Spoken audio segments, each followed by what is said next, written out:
Assalamualaikum warahmatullahi wabarakatuh. Bismillahirrahmanirrahim.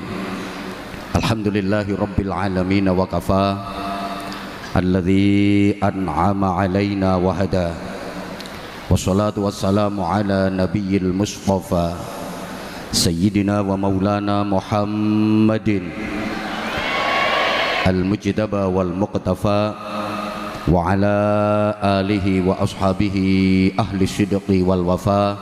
Amma ba'du.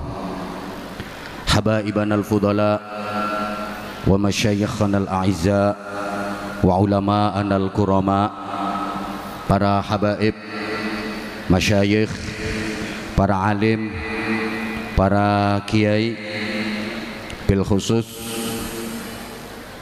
guru kita, murabbi kita, Fadilatul Habib Ali Zainal Abidin bin Segaf As-Segaf, yang semoga Allah senantiasa panjangkan usia beliau fi sihah wa afiyah, agar beliau bisa terus istiqamah membimbing kita untuk mencintai dan dicintai Rasulullah sallallahu alaihi wasallam serta menggapai syafaatnya. Yang sama-sama kita hormati, kita muliakan Ketua Umum Badan Wakaf Yayasan Unisula, Fadilatul Habib Hasan bin Toha Al-Munawwar, mata'anallah bituli hayatih wa nafa'anallah bi'ulumih wa adamallah karamahu fid dini wad dunya wal akhirah. Yang sama-sama kita cintai, kita hormati, kita banggakan Bapak Rektor Unisula, beliau Bapak Profesor Dr. Haji Gunarto SH MH, Wakil Rektor 1, Wakil Rektor 2, Wakil Rektor 3, para dekan, para wakil dekan, para pejabat struktural di lingkungan Unisula yang sama-sama kita hormati, seluruh mahasiswa dan mahasiswi Unisula yang mudah-mudahan menjadi generasi yang sholihin sholihat, mudah-mudahan menjadi generasi yang ulul albab, generasi yang pelopor bukan pengekor, yang pengais bukan pengemis, yang perintis bukan pewaris, yang penggerak bukan penggertak, yang punya karakter bukan yang karaten, yang luar biasa bukan yang biasa di luar, yang ahli zikir bukan yang tukang kentir, yang ahli Quran bukan yang suka pacaran, yang ahli sholawat bukan yang ahli maksiat.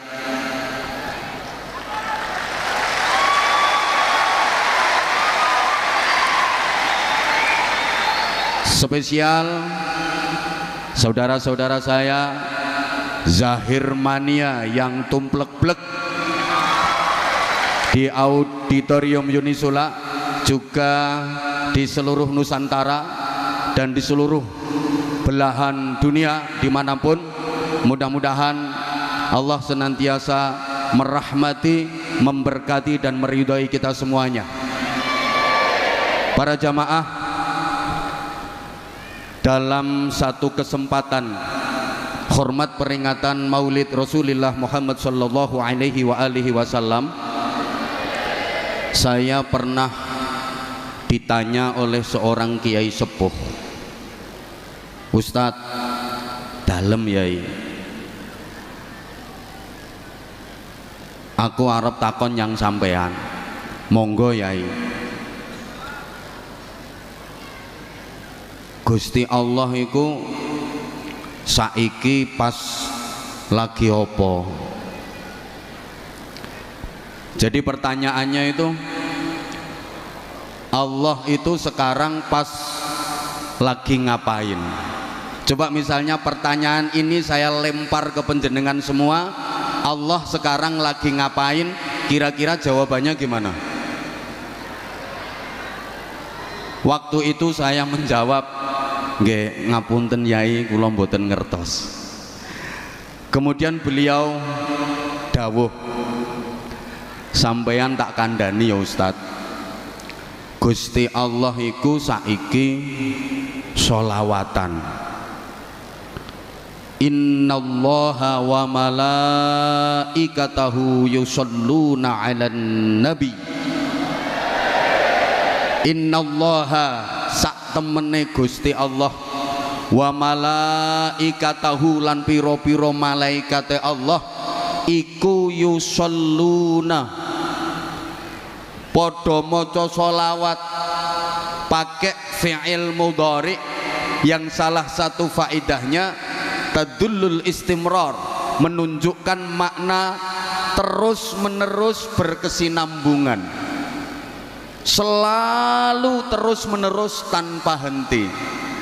Jadi Gusti Allah dan seluruh malaikat itu selalu terus menerus tanpa henti bersolawat kepada Nabi Muhammad sallallahu alaihi wasallam.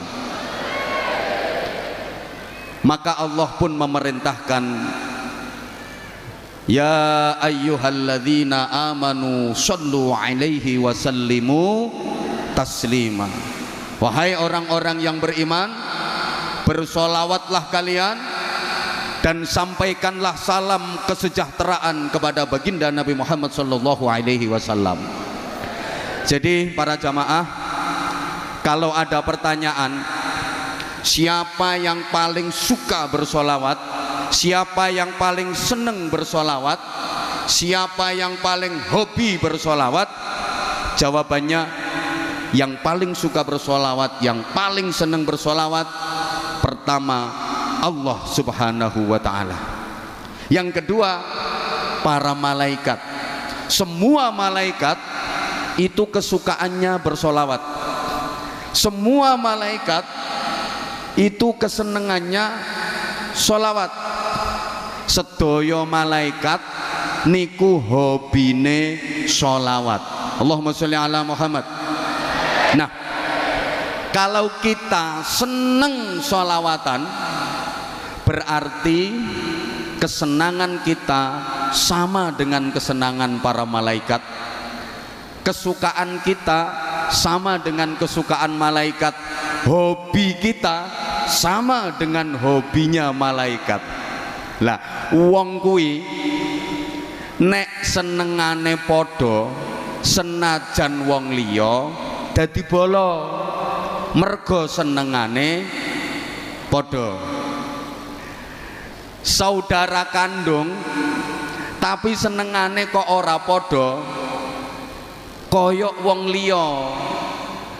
Ada saudara kandung, satu hobinya sholawatan, satu hobinya dangdut koploan, nggak nyambung, malih koyok wong liya.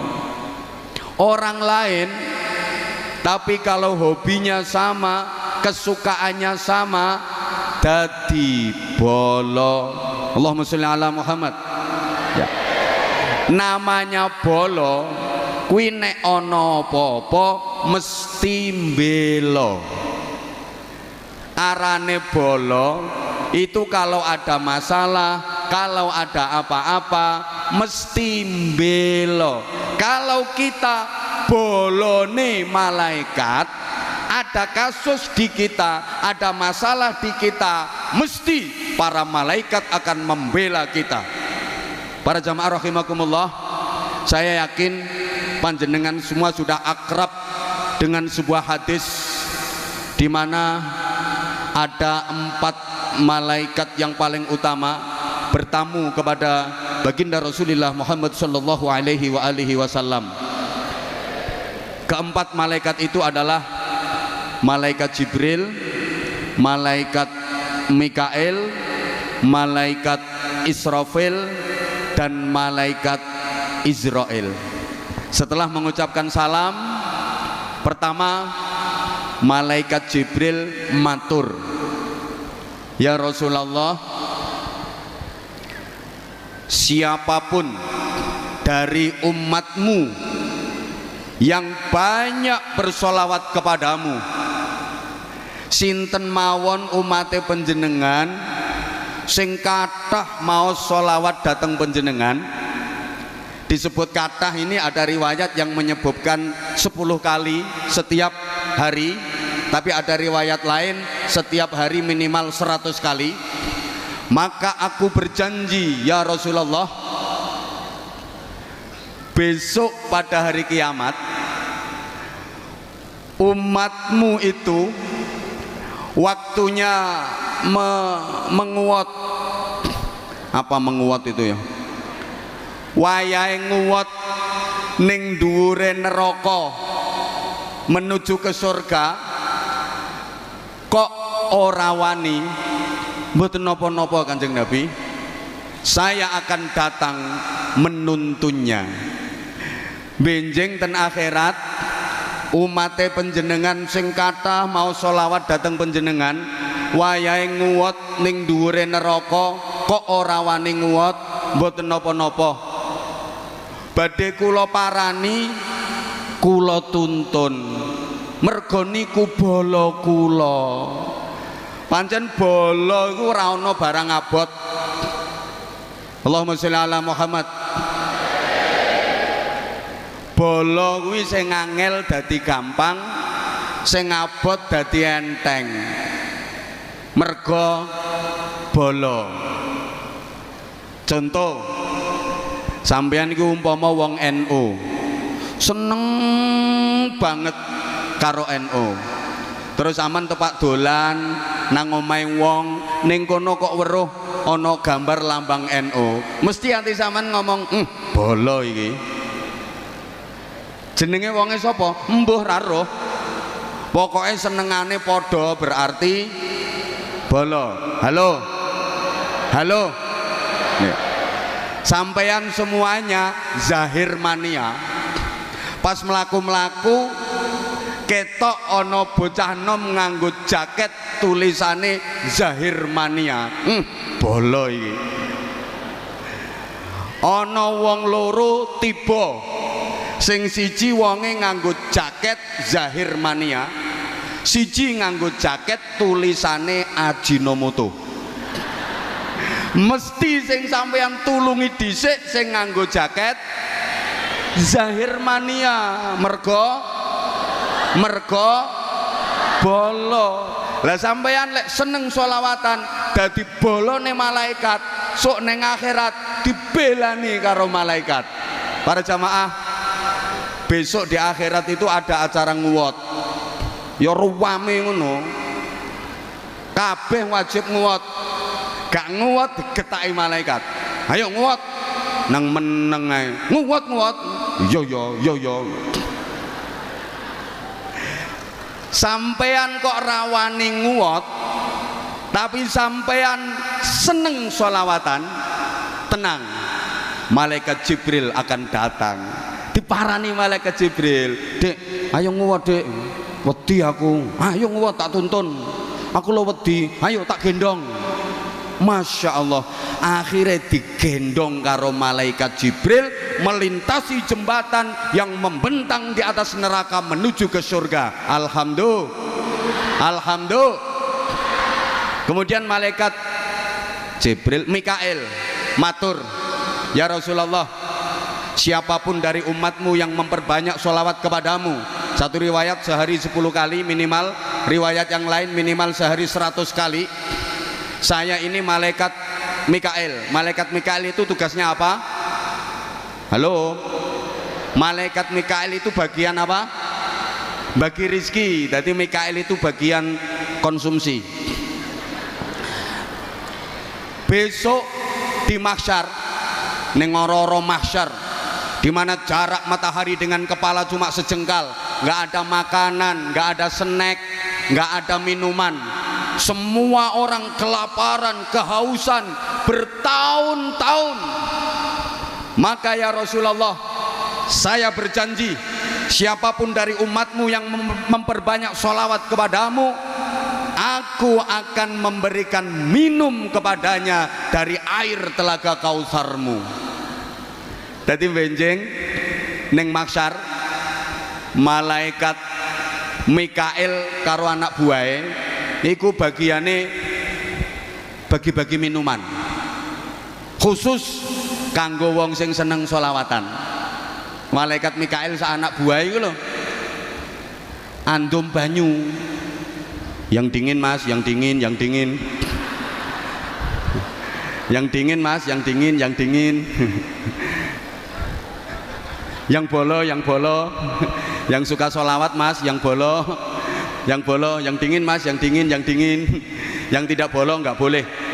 Ono kok zahir mania, malaikat aku njaluk ngombe, nyoh bolo to, oh yo zahir mania, dikei, mas aku njaluk ngombe, Ajinomoto ora, iki merek terasi, ora bolo, sing ra bolo rantuk, halo, ya Allah ya Karim. Kalau orang itu sudah mendapat minum air dari telaga Kautsar itu, meskipun cuma seteguk, selamanya nggak akan pernah merasa dahaga, selamanya nggak akan pernah merasa lapar, dan itu pertanda bahwa dia termasuk ahli surga. Yang ketiga, malaikat Israfil matur, ya Rasulullah, saya ini malaikat Israfil, siapapun dari umatmu yang memperbanyak sholawat kepadamu, kalau dia mati sementara masih banyak dosa-dosanya yang belum diampuni, aku akan bersujud kepada Allah memohonkan ampun atas dosa-dosanya, dan aku tidak akan mengangkat kepalaku dari sujud sebelum dosa-dosanya diampuni oleh Allah. Masya Allah. Terus malaikat Israel, ini malaikat Israel matur, ya Rasulullah, umatmu yang memperbanyak sholawat kepadamu adalah boloku ya Rasulullah, aku ini tugasnya mencabut nyawa, maka umatmu yang memperbanyak sholawat kepadamu, besok waktu nazak aku akan mencabut rohnya seperti aku mencabut roh para nabi dan para rasul, artinya aku akan mencabut rohnya dengan halus. Jadi malaikat Israel nek njabut nyawane wong sing ahli sholawat iku garapane halus. Guyumu kok kaya gak percaya ngono mudhun. Njabutno nyawa kuwi ana sing garapane halus, ana sing garapane kasar. Sing seneng sholawatan digarap halus, sing gak seneng sholawatan apa maneh bid'ah no sholawatan titenono digedolanan karo Israel, ditarik srek balik noneh srok, tarik sret balik neh srok, melet ra karuan. Ben wonge krungu ya bene. Allahumma sholli ala Muhammad. Dadi ngapunten ya, njabutno nyawa iku ana sing halus ana sing kasar. Kok njabutno nyawa, njabutno untu lho.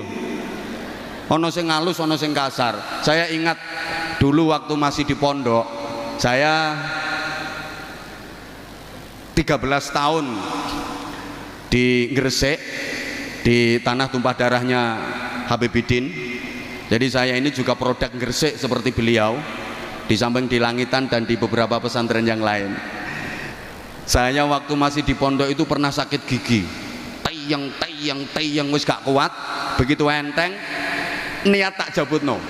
Saya datang ke klinik poli gigi, waktu itu udah tutup soalnya aku datang wis kesiangan, tapi dokternya belum pulang. Sakumoro ditakoni karo doktere, "Lapa Dek?" "Badhe njabutne untu Pak Dokter." Akhirnya ditakoni maneh, "Sing murah apa sing larang?" Lah sing murah pinten, sing larang pinten? Sing murah 30.000, sing larang 70.000. Nah, waktu itu duitku cuma 50.000. Aku mikir, sing murah mawon Pak Dokter. Ya wes mangap. Saya disuruh mangap, terus disontek kretek. Aduh, kok sakit Pak Dokter? Murah kok. Murah njaluk penak. Ya wes metu. Saya disuruh nunggu 10 menit. Begitu selesai 10 menit, saya dipanggil lagi. "Dek, mrene." "Nggih Pak Dokter, aku dikongkon mangap maneh." "Dek ini nggawa catut." Dadi untuku ki dicatut, yo ongkek-ongkek, diobat-abetno, merucut. Aduh, kok sakit Pak Dokter? Murah njaluk penak. Tapi dari situ saya dapat hikmah. Ternyata opo ae lek sangune kurang, iku dadine loro. Allah ya karim. Ibu bapak, sampeyan mboten gadah rencana njabutno nyawa? Hah? Rencana sampean sok wayah njabutne nyawa iku golek tarif sing murah apa sing larang? Sing rajin sholawatan. Orang yang ahli bersolawat, demi Allah, ini udah sumpahnya malaikat Israel akan mencabut ruhnya seperti mencabut ruh para nabi dan para rasul. Halus. Bukan hanya itu, orang yang ahli bersolawat, memperbanyak bersolawat, ketika proses sakaratul maut, Rasulullah Muhammad sallallahu alaihi wasallam datang menungguinya. Wong niku nek ahli solawatan, ketika proses kematian Kanjeng Nabi rawuh. Tidak ada manusia di dunia ini yang lebih dekat ke kita melebihi Rasulullah sallallahu alaihi wasallam. Bapak kandung, ibu kandung itu katanya paling dekat, masih kalah dekat dengan Rasulullah. Saking sayangnya Rasulullah sama umatnya, saking cintanya Rasulullah sama umatnya.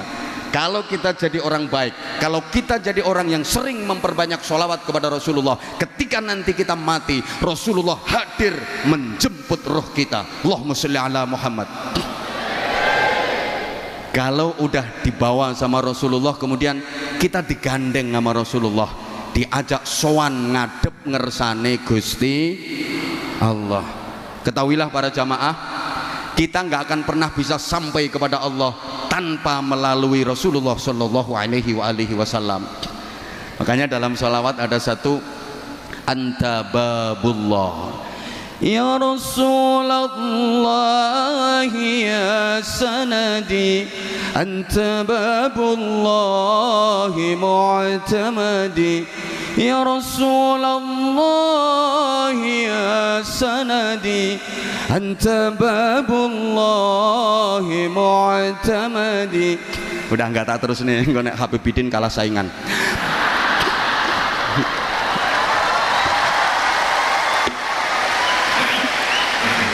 Allah, saya itu dulu ngefans banget sama Sayyidil Walid beliau, Habib Segaf As-Segaf. Itu kalau sholawatan, kalau gambusan, wah aku ngefan banget. Sekarang ketemu sama putranya, tapi saya ngefan abai. Ya. Nah, karena beliau bisa seperti ini, ya itu barokahnya dari abahnya, barokahnya dari mbahnya. Kalau beliau ya belum. Artinya belum sampai pada level abahnya dan mbahnya, tapi insya Allah ini udah proses. Cuman ya hati-hati, zahir mania itu banyak harim-harim yang gitu-gitu, hati-hati. Itu sing garai rasido dadi wali yo perkara jilbab-jilbab iku sing gara.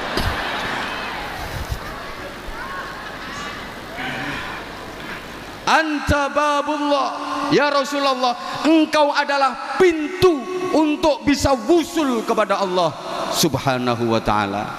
Jadi lek melalui rekomendasi nih Kanjeng Nabi, kita nggak akan pernah bisa sampai kepada Allah. Allahumma sholli ala Muhammad.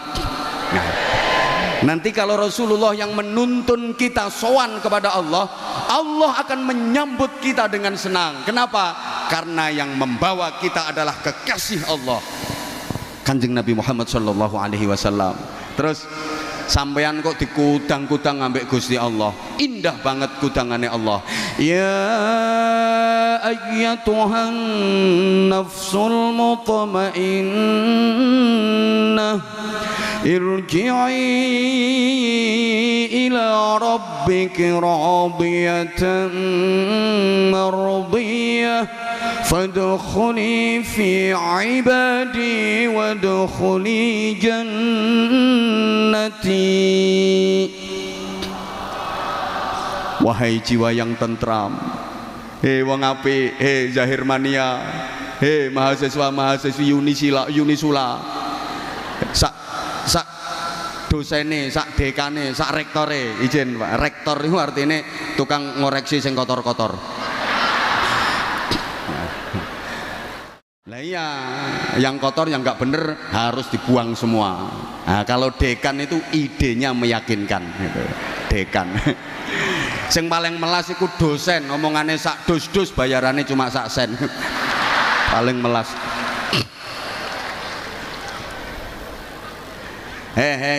Wong apik mrene moro balio nang pangeranmu. Yo aku iki pangeranmu, kembalilah kepada Tuhanmu, aku ini Tuhanmu. Radiyatan mardiyah, radiyatan seneng, mardiyatan disenengi. Jadi kula sampeyan sowan Allah seneng, Allah sing kita sowani seneng, seneng ketemu seneng. Ini puncak kenikmatan dan kebahagiaan. Makanya dikatakan al mautu tamamun nikmah. Kematian itu adalah sempurnanya kenikmatan. Sampeyan ning donya iki pernah ngrasakno nikmat opo sing paling nikmat menurut sampeyan? Enggak ada apa-apanya dibanding nikmatnya kematian. Al mautu tuhfatul mukmin, kata Rasulullah. Mati itu hidangannya orang mukmin. Mati itu rampatane wong mukmin, jajane wong mukmin. Ad-dunya darul amal wal akhirah darul jaza. Donya iki nggone amal, akhirat nggone balesan, nggone bayaran. Mangkane wong mukmin mati iku marani bayaran. Ya seweneng tanggal 6. Allahumma sholli ala Muhammad. Radiyatan mardiyah, seneng. Cuma maaf, rata-rata manusia itu takut mati, betul? Kok nggak jawab? Rata-rata manusia itu takut mati, betul? Ora popo. Jangankan kita, putri tercinta Rasulullah Muhammad sallallahu alaihi wasallam, Sayyidah Fatimah, itu udah dibisiki sama Rasulullah. Nduk Fatimah, kamu nanti di surga bareng sama aku, di surga derajat tertinggi, dan kamu nanti akan menjadi sayyidatun nisa'i ahlil jannah, ratu dari wanita-wanita penghuni surga. Aku seneng banget ngoten mawon. Sayyidah Fatimah niku tasih ajrih pejah, sek wedi mati pernah matur kepada Rasulullah, Abah apa nduk kenging napa to Bah tiyang niku kok pejah barang, kenapa sih orang kok harus mati? Jawab Nabi, ya semua orang yang mati nduk. Saya takut Abah, kula ajrih Abah.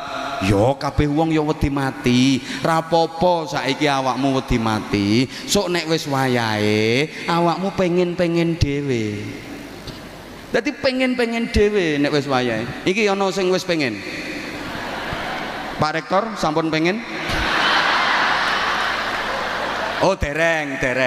Mboten napa-napa Pak Rektor. Sakniki dereng pengen, wong ngono kuwi kadang-kadang pingine dadak. Ya mungkin sakniki dereng pengen kok ndukin dalem terus pengen ya ora ngerti kok. Kadang-kadang dadak kepinginane.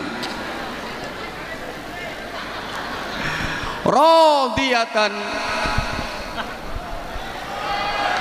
Loh, enggak. Saya durasinya kan cuma 30 menit. Oh, Habibnya minta lanjut. Ini kalau waktunya ditambah namanya lembur, Bet. Jadi kalau lembur itu ada hitungannya sendiri. Jadi radiyatan mardiyah, seneng dan disenengi. Makanya orang kalau matinya baik itu yang laki kelihatan makin ganteng wajahnya, makin bersih auranya. Yang perempuan juga kelihatan makin cantik, makin manis, makin bersinar, bibirnya menyunggingkan senyum, kemudian keningnya berkeringat. Itu diantara tanda-tanda mati husnul khotimah, tanda-tanda mati apik. Yamutul mukmin bi'irqil jabin. Orang mukmin meninggal itu bathuke kemeringet. Kenapa? Orang kalau matinya baik kok nek lanang tambah bagus, nek wedok tambah ayu, mergo seneng. Pancene seneng iku nambahi rupa, susah iku nyuda rupa. Ana wong lanang ora pati bagus, ora pati ganteng, tapi sugih atine seneng, ngono ku disawang ya sedep ngono model. Sedep. Wong lanang rupane ganteng tapi melarat, ya kebyur. Kaya TV ra ono antene ngono. Jadi modelnya rodok mangkak.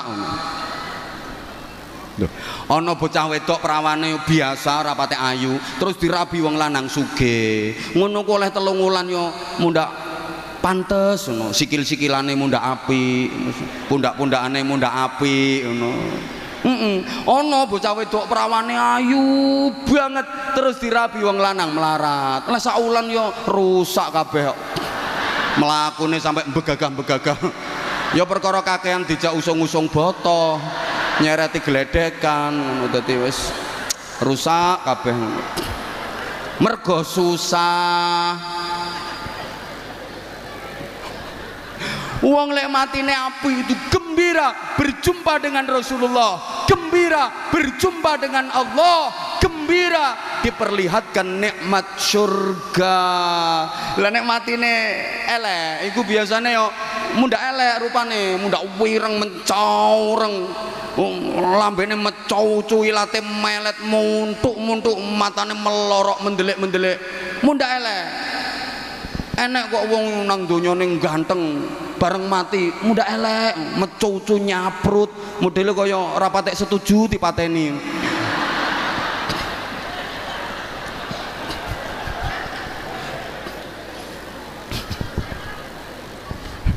Allahumma sholli ala Muhammad. Fadkhuli fi ibadi, masuklah kamu ke dalam jamaah hamba-hambaku. Siapa yang dimaksud ibadi? Minan nabiyyin was-siddiqin was-syuhada was-shalihin. Orang-orang yang ahli bersolawat, dicintai Rasulullah, baru di alam barzah udah disuruh menuju ke surga barzah, dikumpulkan bersama para rasul, para nabi, para siddiqin, para syuhada dan orang-orang solih, ditempatkan di raudhatun min riyadil jannah. Allahumma ja'alna minhum, amin. Allahumma saweneng wis manggon ning taman-taman swarga. Apa maneh nang mati sak bojone wis padha matine nang padha apike. Ya saweneng ning taman-taman swarga, godak-godakan ngono ya. Gulung-gulung kaya film India ngono. Karenanya momentum peringatan tahun baru 1444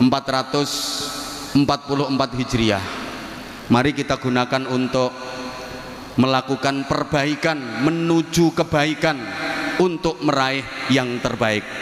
Saya ulang, mari kita gunakan momentum tahun baru 1444 Hijriah ini untuk terus melakukan perbaikan menuju kebaikan untuk meraih yang terbaik.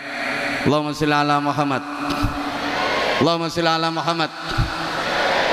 Para jamaah, untuk mendapatkan target itu kita harus berhijrah. Hijrah itu secara umum ada dua, ada hijrah makaniyah, ada hijrah ma'nawiyah.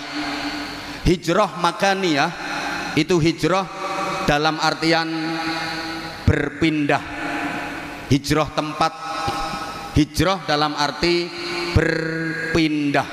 Sedangkan hijrah ma'nawiyah itu hijrah sifat, hijrah dalam artian berubah. Ringkes-ringkes saja. Kalau hijrah makaniyah kita tahu Rasulullah berpindah meninggalkan Makkah menuju Madinah, maka syaratnya hijrah makaniyah itu harus ada yang ditinggalkan dan harus ada yang dituju.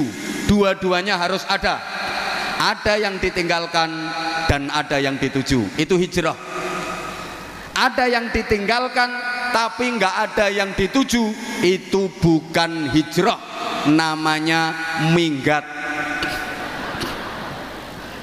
Lah iya toh, ada yang dituju tapi nggak ada yang ditinggalkan, juga bukan hijrah, namanya ngelamun. Kok gak pati cerdas kok kita wong-wongane. Nah, kalau hijrah ma'nawiyah, hijrah sifat itu banyak. Ada hijrah i'tiqadiyah, ada hijrah khuluqiyah, ada hijrah syu'uriyah. Ini kapan-kapan kalau saya diundang lagi sama Pak Rektor tak uraikan secara jelas. Iki Loh ini marketingnya wong pengajian biar penasaran. Nek tak sampai no kabeh saiki gak diundang meneh kok. Oke, gini. Rasulullah menghijrahkan manusia dari jahiliyah menuju Islamiyah. Secara umum seperti itu dulu. Kenapa sih Rasulullah harus berhijrah? Apa perjuangan di Makkah beliau nggak berhasil? Jawabannya berhasil banget. Jadi salah besar kalau ada yang bilang fase dakwah di Makkah selama 13 tahun Rasulullah tidak berhasil. Salah besar. Sangat-sangat berhasil. Fase dakwah di Makkah 13 tahun itu orientasi dakwahnya Rasulullah adalah menanamkan iman dan menguatkan akidah. Maka ayat-ayat Al-Quran yang turun di Makkah yang kita kenal dengan ayat Makkiyah itu mayoritas berbicara soal iman, mayoritas bahas akidah, termasuk juz amma yang saya yakin seluruh jamaah banyak yang hafal juz 30. Tapi kalau 30 juz, kalau juz 30 banyak yang hafal. Kalau 30 juz ya sampean paling ya juz apel, juz mangga, juz alpukat, juz nanas itu.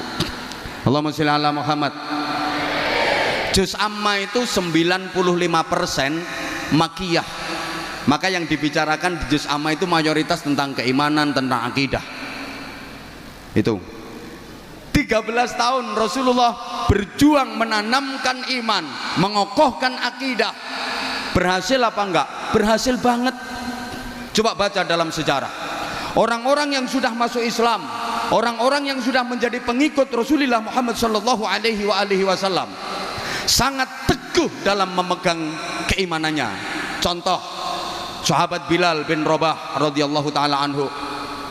Ketika beliau masih menjadi budak, beliau iman kepada Rasulullah, beliau mengikuti Rasulullah. Ketahuan nama majikannya, diancam sama majikannya, Bilal, kamu jadi pengikutnya Muhammad ya? Iya, kenapa? Tak hukum kamu, keluar kamu. Kalau kamu mau kembali kepada agama lama, kamu nggak akan aku hukum. Tapi kalau kamu tetap mengikuti ajaran Muhammad itu, akan aku siksa kamu. Jawabannya apa? Silahkan kalau mau disiksa. Akhirnya Bilal disiksa dengan siksaan yang sangat pedih, diikat, ditelentangkan di padang pasir dalam terik panas matahari yang membakar, atas panas matahari yang membakar, bawah panas bebatuan dan pasir yang luar biasa, ditelentangkan, diikat. Bukan cuman itu, dada Bilal dijereti. Apa dijereti itu? Diberui loh, batu yang sangat besar, jeret. Bilal hanya berucap ahad. Dijereti meneh, jeret, ahad. Dia baru bisa mengucap ahad, ahad. Maksudnya kul huwallahu ahad. Cara neng aku yo tak ulangi, Bilal kul huwaile ngono.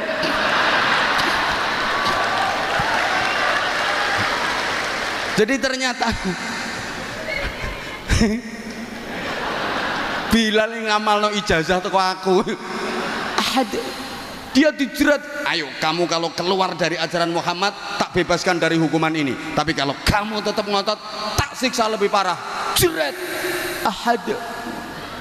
Dijerati menah, jerat, ahad, ahad. Akhirnya konangan Sayyidina Abu Bakar Siddiq. Kemudian Bilal dibebaskan, ditebus, dibeli sama Abu Bakar Siddiq dan dibebaskan. Betapa kuat keimanannya. Itu diantara keberhasilan Rasulullah. Ada sahabat namanya Yasir, satu keluarga beriman kepada Nabi, mengikuti ajaran Nabi. Dia diintimidasi sama masyarakatnya. Yasir, kamu sekeluarga kalau tetap mengikuti ajaran Muhammad akan kami bunuh kamu sekeluarga. Apa kata Yasir? Silahkan, kematian lebih aku sukai asal dalam iman dan diridhoi Allah. Akhirnya Yasir sekeluarga dibakar hidup-hidup sama masyarakatnya demi mempertahankan iman, demi mempertahankan akidah. Belum lagi seorang sahabiah yang namanya Sumayyah. Ini wanita pertama yang jadi syahid dalam Islam, syahidah dalam Islam. Wanita pertama yang mati syahid dalam Islam namanya Sumayyah. Dia ketahuan masyarakatnya jadi pengikut Nabi Muhammad, imannya kuat. Akhirnya dihukum oleh masyarakatnya dengan hukuman yang tidak berperi kemanusiaan.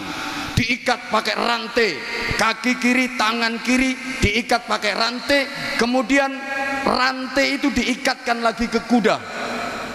Kudanya dicambuki supaya lari kenceng ke arah kiri. Demikian pula kaki kanan sama tangan kanannya diikat kuat pakai rantai. Rantai itu diikatkan ke kuda. Kudanya dicambuk keras sehingga kuda itu lari kenceng ke arah kanan. Kuda yang dari kiri lari kenceng ke arah kiri. Kuda yang narik dari kanan lari kenceng ke arah kanan. Akhirnya tubuh Sumayyah terbelah jadi dua. Kerak. Sama ora usah bayangke sing suwe apane. Masya Allah. Loh, itu diantara keberhasilan dakwah Nabi di Makkah. Jadi nggak bener kalau ada yang bilang Nabi di Makkah nggak berhasil. Kenapa kalau di Makkah udah berhasil kok diperintah Allah hijrah ke Madinah? Allahumma sholli ala Muhammad. Gini Bapak Ibu para jamaah, agama itu bukan hanya vertikal, bukan hanya mahdhah yang dalam hubungannya dengan Allah Subhanahu wa taala saja. Tapi agama itu juga horizontal, mengatur hubungan dengan sesama manusia, bahkan hubungan dengan lingkungan. Ini juga bagian dari agama. Lah di Makkah waktu itu, untuk bisa menjalin komunikasi sosial, membangun hubungan sosial kemasyarakatan yang baik, susah, sulit, karena Rasulullah selalu diancam, diintimidasi. Jangankan bersosial, jangankan bikin acara semacam ini, Rasulullah ngajar ngaji aja sembunyi-sembunyi di rumahnya sahabat Arqam yang dikenal dengan Darul Arqam, karena selalu diancam dan diintimidasi oleh pembesar-pembesar Quraisy. Ada Abu Sufyan, Abu Jahal, Abu Lahab. Waktu itu Abu Gosok urung ono. Jadi sulit untuk membangun hubungan sosial yang baik. Maka Rasulullah diperintah Allah untuk hijrah ke Yathrib. Waktu itu namanya Yathrib. Nah, ketika di Yathrib baru Rasulullah membangun komunitas masyarakat. Semua komponen dan semua elemen dilibatkan oleh Rasulullah, diajak gabung oleh Rasulullah, diajak duduk bersama oleh Rasulullah untuk membentuk komunitas masyarakat. Kalau coro saiki yo pemerintahan, yang leadershipnya langsung Rasulullah Shallallahu Alaihi Wasallam. Allahumma sholli ala Muhammad. Jadi Rasulullah iku yo nabi pendakwah. Rasulullah iku yo bakul pedagang ulung. Maaf, Sayyidah Khadijah terpikat, terpesona dan jatuh cinta sama Rasulullah itu karena memang Rasulullah itu jujur, Rasulullah berakhlak mulia, Rasulullah ganteng, dan Rasulullah adalah pedagang sukses. Jadi jangan salah ya, jangan dikira Rasulullah nikah Sayyidah Khadijah yang usianya lebih tua karena Sayyidah Khadijah janda kaya raya. Memang Sayyidah Khadijah janda kaya raya, tapi bukan karena itu Rasulullah menikah Sayyidah Khadijah. Rasulullah waktu menikah dengan Sayyidah Khadijah, Rasulullah juga kaya raya. Rasulullah udah sukses dalam berdagang. Bayangkan, maharnya Rasulullah nikah sama Sayyidah Khadijah itu 200 ekor unta merah. Unta merah itu unta yang harganya paling mahal. Kalau sekarang kira-kira 50 juta. 50 juta kali 200 10 miliar. Kanjeng Nabi nikah Sayyidah Khadijah itu mas kawine 10 miliar. Gak kaya Semarang 50.000 sak legereke. Halo. Halo. Rasulullah juga jenderal. 27 kali Rasulullah berada di garis terdepan memimpin pasukan perang. Rasulullah itu insan kamil, sempurna, sehingga beliau menjadi uswatun hasanah. Nah, dalam membentuk pemerintahan, membentuk komunitas masyarakat, semua komponen dilibatkan oleh Rasulullah. Bukan yang beragama Islam saja, yang non muslim pun, yang Nasrani, yang Yahudi, yang Majusi juga diajak duduk bersama, bermusyawarah, membuat kesepakatan, sehingga kita kenal ada piagam Madinah. Allahumma sholli ala Muhammad. Nah, setelah bikin piagam Madinah itu Rasulullah bersabda gini, siapapun orang Islam yang membunuh non muslim yang berada dalam lindungan piagam Madinah ini, haram baginya mencium bau surga. Betapa Rasulullah sangat menghargai. Halo, ki paham tak gak atau tidak bahasan model kayak gini? Paham nggih? Paham nggih? Itu saja yang saya sampaikan. Luwe sak jam kurang yang ngundang meneh. Nah, yang yang terpenting 5 menit tak imbui. Lembur. Nah, ya. Halo. Nah, berikutnya tahun baru kita menatap ke depan. Bicara soal masa depan, kita tahu masa depan itu ada 2, ada masa depan ukhrawi, ada masa depan duniawi. Ada masa depan fit dunya, ada masa depan fil akhirah. Umumnya kalau diajak bicara masa depan, kita lebih fokus masa depan yang dunia. Betul? Betul? Contoh sederhana, kalau misalnya kita mau bangun rumah, itu yang kita planning rumah yang pasti akan kita tinggali selamanya, atau rumah yang pasti akan kita tinggalkan selamanya. Allah, iki sing teko ki ayu-ayu tapi kok on ya modele.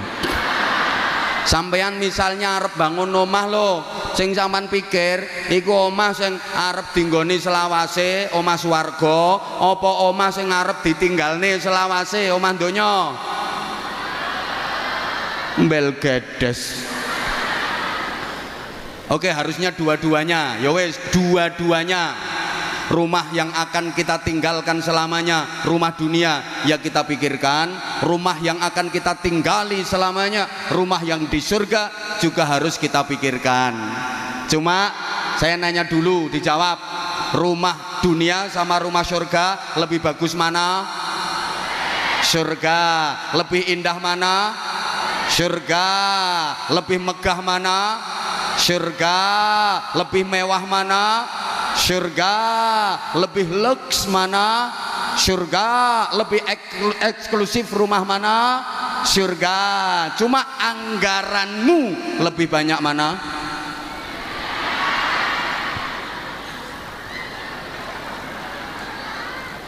Rumah dunia yang pasti akan kita tinggalkan selamanya, kadang ratusan juta bahkan miliaran. Kita sadar kalau kita udah mati nggak ada yang kita bawa. Cendelo sitok gak katut ngono sampai miliaran. Sementara rumah yang akan kita tinggali selamanya di surga gak mikir. Coba misalnya ada kotak amal untuk yatim, itu untuk bangun rumah di surga. Kotak amal untuk masjid, kotak amal untuk pesantren, itu untuk bangun rumah di surga. Sampean bawa duit 100.000, 50.000, 20.000, yang dimasukin kotak amal berapa?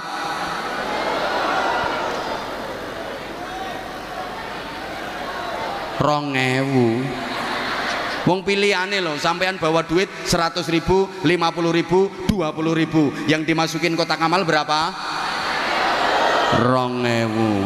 Rongewu nggo bangun omah, entuk paku siji nyublesi bokongmu.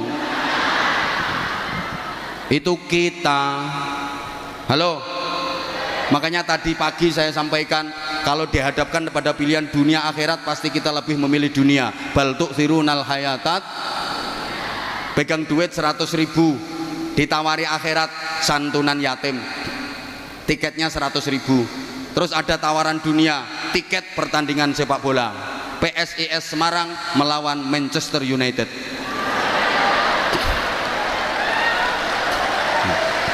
Yang ketawa berarti merendahkan bangsa sendiri kamu. Sopo ngomong ra mungkin mau. Lah siapa tahu nanti PSIS Semarang iso ngalah nih MU kok ya.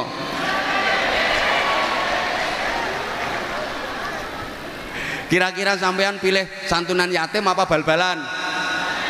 Itu kita. Halo, misalnya pengajian ini ditiketkan, nggak usah larang-larang, 50.000 tiket pengajian sing ceramah Anwar Zahid. Terus dangdutan tiketnya 50.000 juga. Milih pengajian apa milih dangdutan? Percaya jamaah yang hadir pasti pilih pengajian sing ditinggal. Itu kita. Halo, maka kita harus adil bagaimana menyikapi dunia dan akhirat. Ada satu petunjuk praktis, wabtaghi fima atakallahu daral akhirah wala tansa nasibaka minad dunya. Cari kebahagiaan akhirat tapi jangan lupakan bagianmu di dunia. Ingat Bapak Ibu para jamaah, dunia betapapun indahnya itu sifatnya hanya mungkin. Akhiratlah yang pasti. Apapun yang akan terjadi dalam kehidupan kita di dunia ini, mulai malam ini sampai nanti kita mati, itu sifatnya hanya mungkin dan mungkin, kemungkinan dan kemungkinan. Makanya kita kalau mau ngapa-ngapain dalam kehidupan dunia ini, kita disuruh bilang insya Allah, kalau Allah menghendaki. Karena di dunia nggak ada yang pasti. Halo, kadang udah direncanakan mateng, nyatanya gagal. Ada apa enggak? Ada apa enggak? Halo, yang pacaran udah seneng sama seneng, tir podo irenge, sir podo kentire, wong tua podo setujune, urung mesti dadi bojone.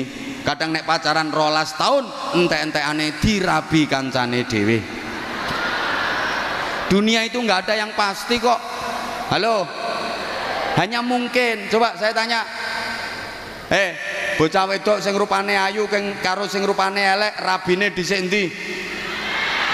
Ra mesti. Kadang sing rupane elek rabi dhisik, sing rupane ayu ra payu-payu. Dijajal ditinggal, dijajal ditinggal, dijajal ditinggal.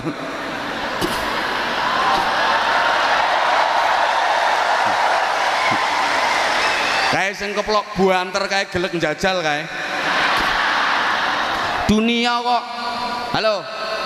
Kadang udah suka sama suka pacaran, bisa jadi suami istri tapi belum pasti bahagia. Walaupun dulu waktu pacaran sudah seia sekata, sevisi semisi, sehidup semati.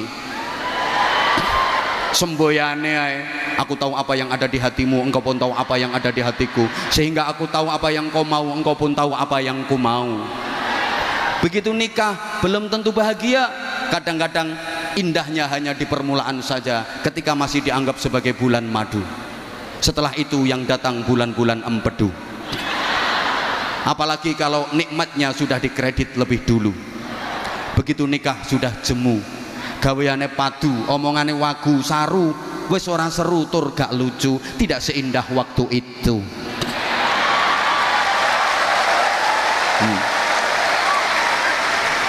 Apalagi ibu-ibu, kalau anaknya sudah 7 kelihatan layu, disawang luwih ayu pembantu, katik wis ora duwe untu, akhirnya masang gigi palsu, dike omong adep-adepan abape mampu. Dunia kok. Hoi. Nggak ada yang pasti. Ngapunten, mungkin dan mungkin saja. Ada orang lama pengen punya rumah, begitu bisa bangun rumah, ternyata dia nggak bisa menempati rumah itu.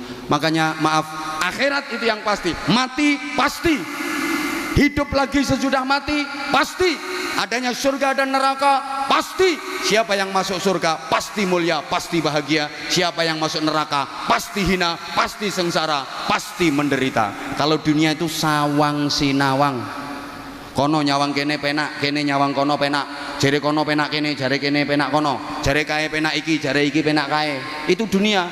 Maaf sampeyan-sampeyan nyawang wong sing profesine kaya aku ngene iki, menurut sampeyan penak napa mboten? Munggah gentenono, ayo. Ayo. Nyoh mike nyoh.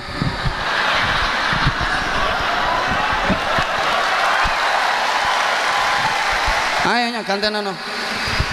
Yang bilang penak nyoh gantenono. Pikiranmu penak lah ngene to. Penake nyekeli mik ngoceh sak jam hasilnya sakmono akeh. Pikiranmu lah kuwi to. Lho sampean ora mikir resikone. Coba salah ucap, sabkul lisan, keprucut omong bisa jadi kasus besar. Apalagi figur publik. Coba.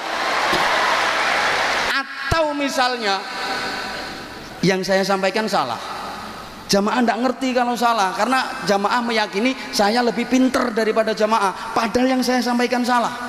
Makanya ini belum tentu saya dengan sampean belum tentu lebih pinter sampean. Dan yang saya sampaikan keliru, salah, didengar jamaah ribuan kayak gini, mereka meyakini benar, akhirnya dilakoni. Berarti saya menyesatkan ribuan jamaah. Berapa dosa yang saya tanggung dunia akhirat resikone. Mulane pantes nek larang. Lah kan semakin berisiko semakin mahal. Lah dirimu yang murah wong cangkemmu ora berisiko.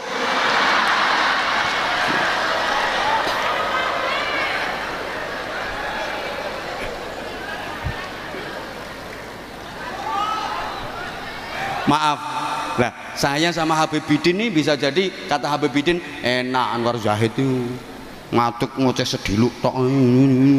Wah aku kudu peteng dengan gerak nih jamaah ngatur jamaah. Nah, kalau saya ya enak ndek nih karena rakat aina ya syauqan ngono tok. Sing nerusne kan iki sing nerusne. Yo enak ndek nih.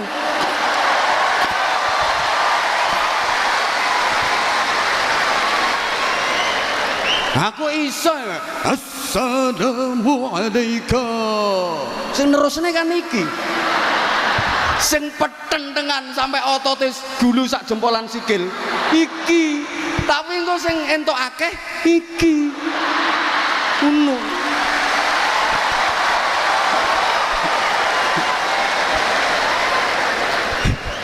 Ini dunia sawang sinawang. Kadang sing numpak Mercy Brebes Mili, sing numpak becak iso lincak-lincak, sing turu hotel tengel-tengel, sing turu gerdung guyang-guyu, sing mangan sate tele-tele, sing mangan gereh iso mendeh-mendeh. Ini dunia. Makanya kalau di dunia orang miskin wani ngece wong sugih. Alah, orang mesti dadi wong sugih luwih enak timbang wong melarat. Emang iya?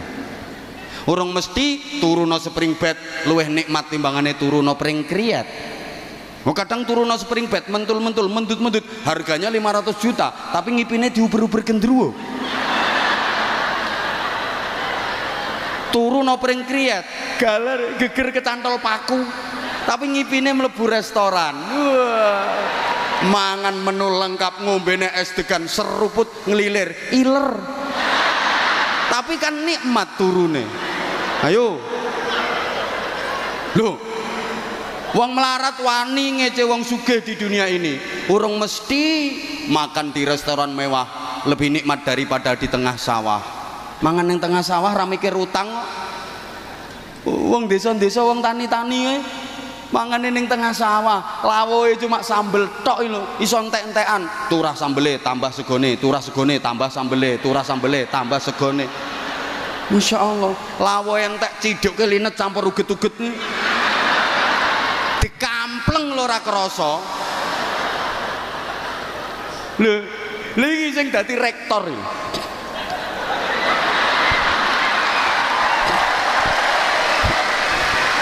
Makan di restoran mewah dengan menu lengkap, minuman lengkap, baru dapat 2 sendok keselek karena dia dengar dari belakang ada orang dehem. Lah suarane sing dehem persis wong sing diutangi. Kaget. Itu kalau di dunia begitu. Kadang yang dapat hadiah malah susah, yang kena musibah tambah bunga. Ono lho. Untuk hadiah malah susah, untuk hadiah umroh nilainya 20 juta malah susah, mikir selamatane, mikir oleh-oleh, mikir. Ya nek sing entuk hadiah umroh dekan, dosen, mending duwe tabungan. Lah sing entuk hadiah umroh model ngene-ngene iki. Lagi sekali tampil uman pironan nih. Kadang ngawe ini sampai linu ini.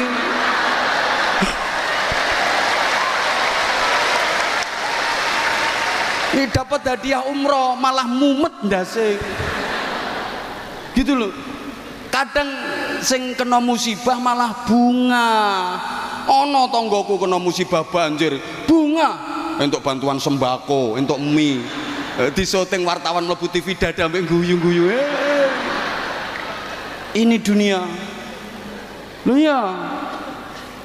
Tapi kalau di akhirat pasti surga, pasti nikmat, pasti bahagia. Neraka pasti hina, pasti sengsara. Makanya masuk neraka nggak mungkin berani menghina yang di surga. Mlebu neraka gak kira wani ngece sing nang swarga. Alah urung mesti nang swarga luwih enak timbang nang neraka.